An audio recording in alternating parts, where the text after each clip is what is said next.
Naku po, si Marcoleta, isusunod na. Nako. Grabe po mga kababayan ha, matindi ho yung nangyayari ngayon ha. Meron pong usap-usapan at meron po tayo narinig talaga dyan sa loob ng Senado na kung saan ay isusunod na po si Marcoleta ang ipakulong. Kamakailan lamang po ay may nabanggit po ang isang senador mula sa BBM Senators na okay na daw dapat ang 15 para sa kanya na pwedeng mag-convict kay VP Sara Duterte. Ibig sabihin, hindi na 16. Supposedly 16 ang dapat magkukonvict kay VP Sara Duterte sa impeachment. Pero sa kanya daw ay 15 na. Nako.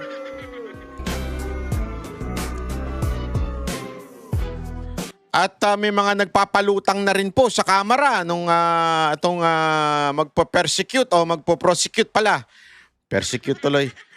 Prosecute dito kay VP Sara Duterte. Dapat daw bawasan na ang bilang na 16 dahil 22 na lang daw sila. So ang 2/3 ng 22 ay hindi na daw 16. Mukhang yun na talaga ang nagiging kwento ngayon ha. At isa pa nga po dito ay yung sinasabi nila na si Bongo ay meron na daw warrant.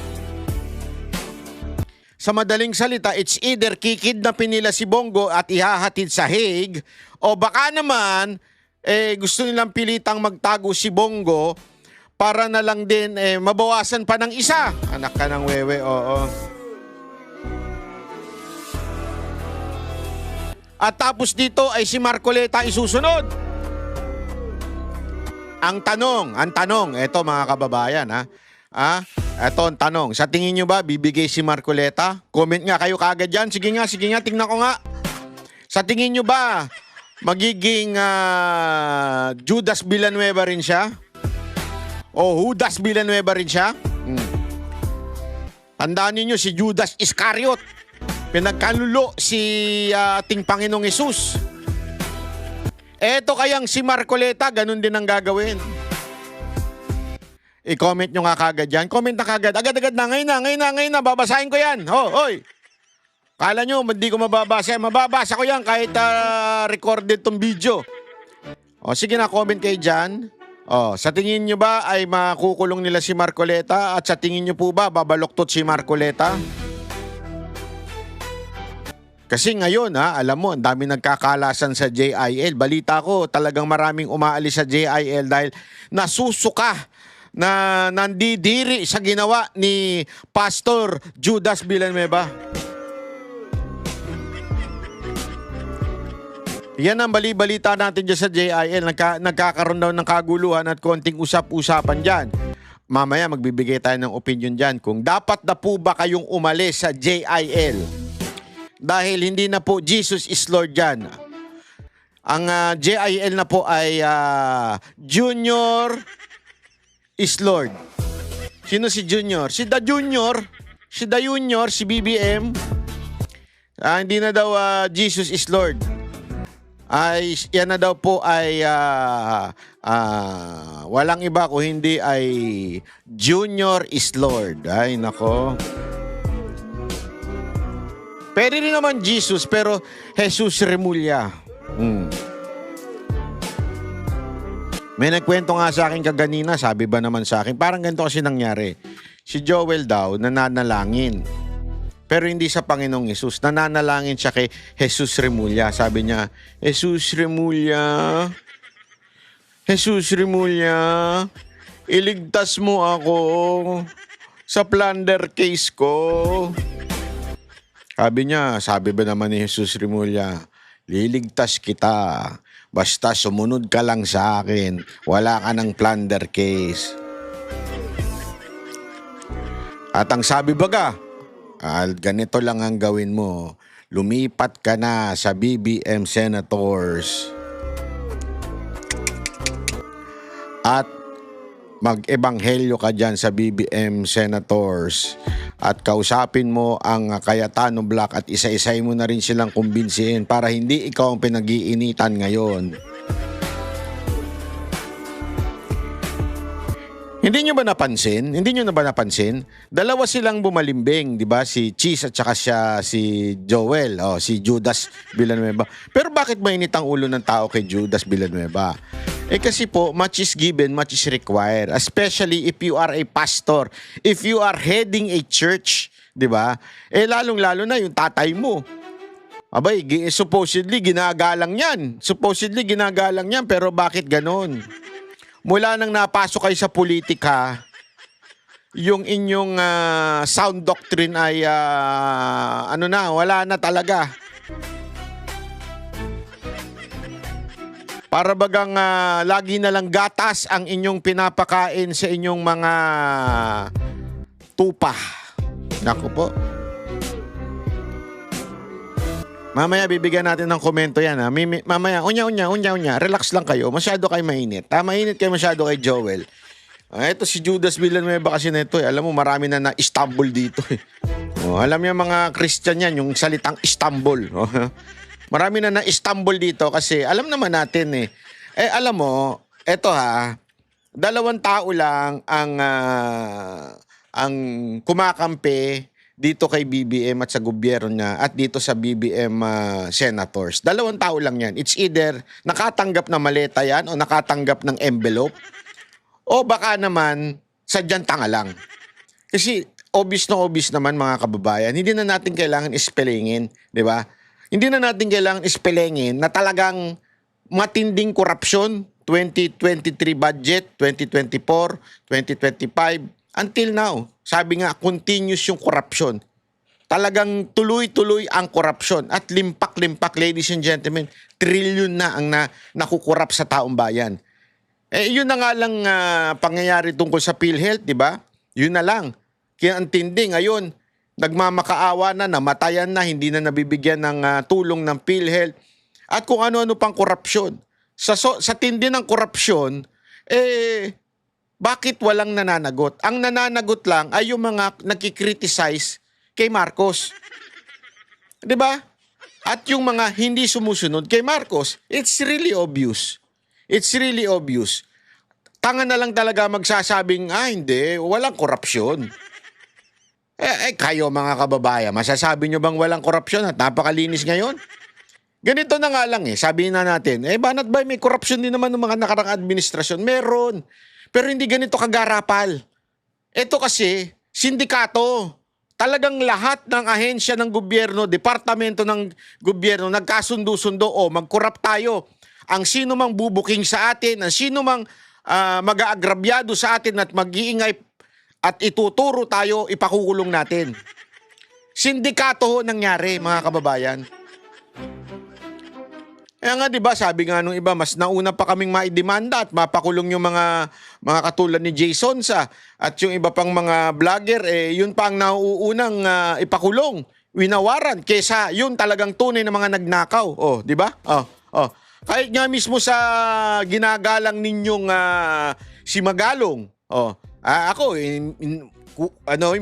wala akong bilib diyan kay Magalong sa totoo lang pero kahit nga mismo yung kakampi ninyong si Magalong, sinasabi niya, majority of the congressmen talagang nangungurap. Nalaman niya sa mga allocation, anyari. Nga.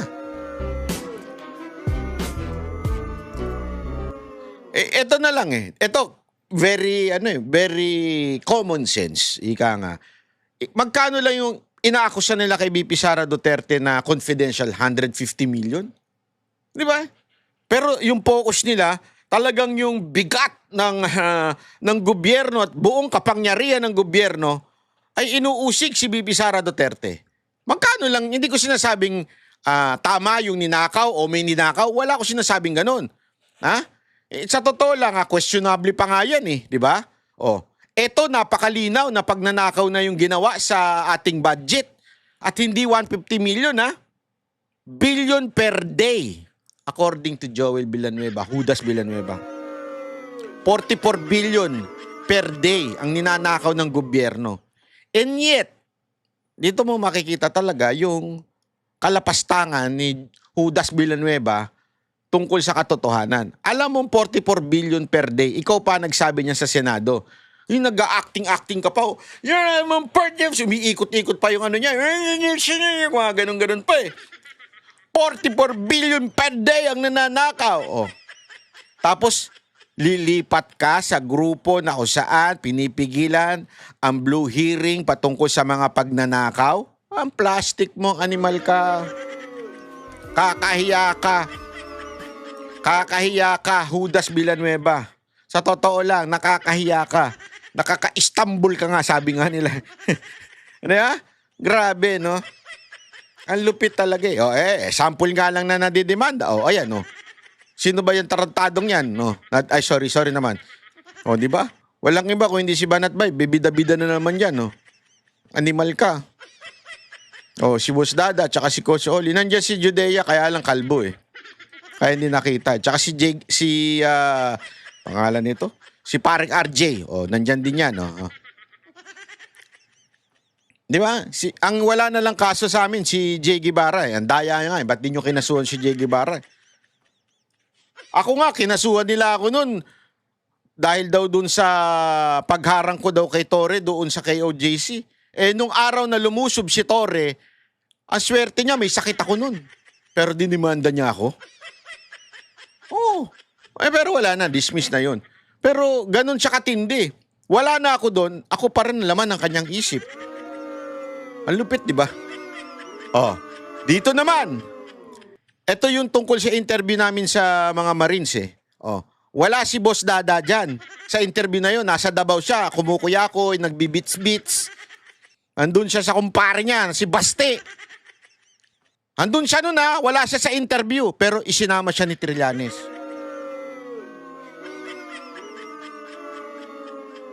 Hindi ko alam kung anong klaseng abogado meron to si Trillanes eh.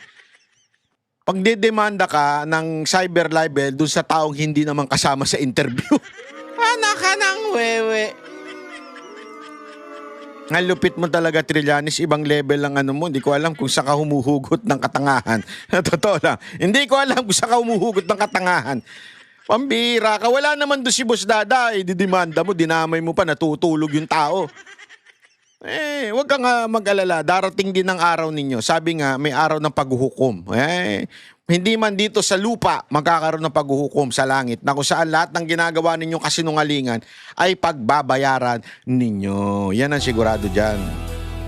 Ito na nga, pag-usapan na natin. Ito pa si Marcoleta. Isa pa, ipa-plunder case. Mantakin mo mantakin mo. Plunder case. Anong kaso? Kasi si Defensor tumulong sa kampanya niya. Nagbigay ng pera nung kampanya niya. Pero plunder daw yun. Alam mo, during campaign, pinapayagan po, kaya nga, merong, nakalimutan ko na ang tawag doon, Sosa. Tama, Sosa ba yung Sosa? Basta, ang hilig nyo kasi sa sa Sosa, yun yung mga contribution sa'yo during the campaign, isusulat mo o sino. Di ba? Bakit? Kasi normal yun. Ibig sabihin, legal yun. Pag ikaw kumakandidato, legal na meron magbibigay sa'yo contribution to help you campaign. Ganun ang ginawa ni Defensor. During the campaign, nagbigay siya. Plunder daw yun.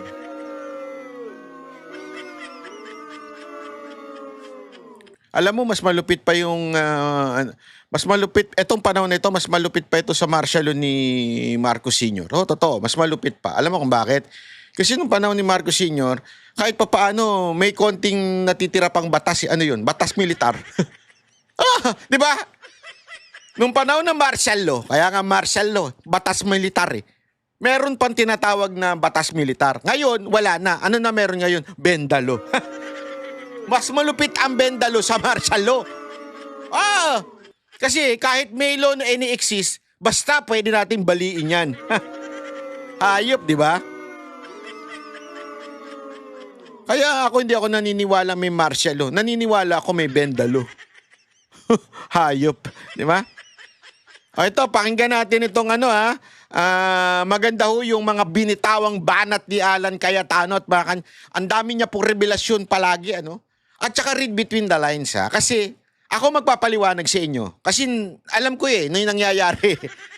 Okay? Ito, insider ito Nakikwentuhan natin yan. Alam ko yung mga nangyayari.